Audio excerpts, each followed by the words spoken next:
अस्सलाम वालेकुम girls, how are you all. हमने आज एक्सरसाइज 8.4 हमने स्टार्ट की थी, जिसमें से क्वेश्चन नंबर 1 का पार्ट 1 एंड 2 हमने क्लास में कर लिया था कि एंगल्स गिवन थे, साइड्स अननोन थी तो हमने फाइंड आउट किया था। अब इसका पार्ट 3 है जिसमें आपके पास एंगल्स अननोन है और आपको साइड्स गिवन है।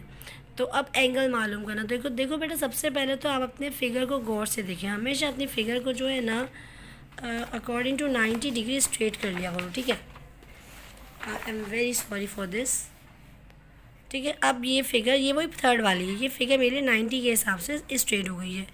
हमेशा ये बात याद होगा कि जो 90 के सामने वाला एंगल है, this is your hypo always, ठीक है। अब ये एंगल भी नहीं पता, ये भी नहीं पता, कोई एक भी पता तो हम मालूम कर लेते हैं। अब कोई ऐसा भी नहीं कि अपनी मर्ज़ी से अज्यूम कर लें।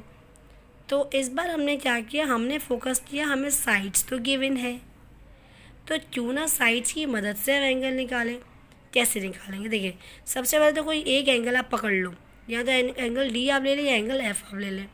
अगर मैं एंगल डी को फोकस करती हूँ तो एंगल डी के सामने वाली साइड है ये, यानी कि ये इसके लिए अपोजिट है, और डी के साथ वाली जो साइड है वो ये है, यानी कि ये इसके लिए एडजेसेंट है।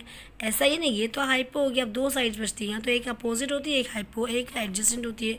तो अगर मैं एंगल डी की बात करूँ तो उसके सामने वाली साइड अपोजिट है और ये उसके लिए एडजेसेंट है। ये सारी चीज़ें ध्यान में रखना बहुत ज़रूरी है। तो अगर मेरे पास कोई ऐसा फॉर्मूला हो जिसमें ये दोनों साइड्स का इस्तेमाल करूं और मैं एंगल निकाल लूँ।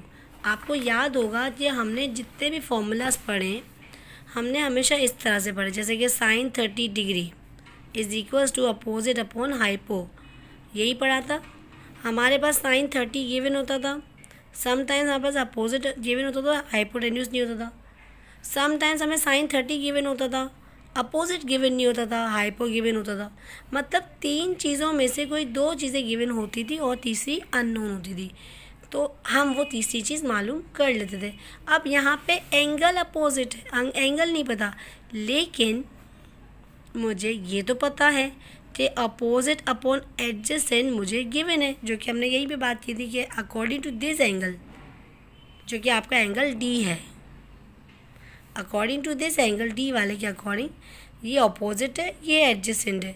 तो अब मैंने सोचा कि क्यों ना मैं इन दो को मालूम करूं और इससे मैं इस एंगल की वैल्यू निकाल लूं, ठीक है। अब देखते, ये देखो, सबसे पहले तो मुझे बताओ ये जो फॉर्मूला है ये किसका फॉर्मूला है।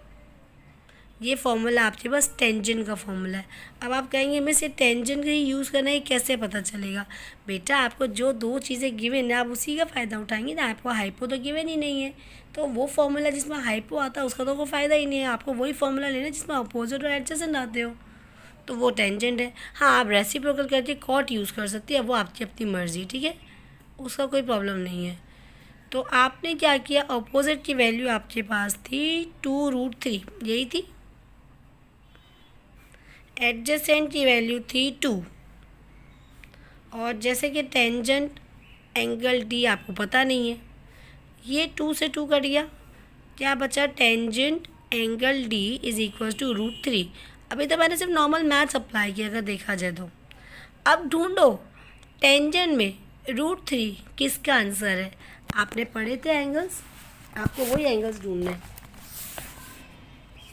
ये देखिए, ढूंढे टेंजेंट का, टेंजेंट के अंदर √3 किसकी वैल्यू है, ये रही, जो कि आपका अपना आंसर आया था √3। आपने ढूंढा टेबल में, √3 का है टेंजेंट में, ये रहा 60 डिग्री का टेंजेंट √3 है। आपको मतलब आंसर मिल गया अपना, ये आपके पास आंसर आ गया है। आपके पास बन गया टेंजेंट की वैल्यू 30 डिग्री।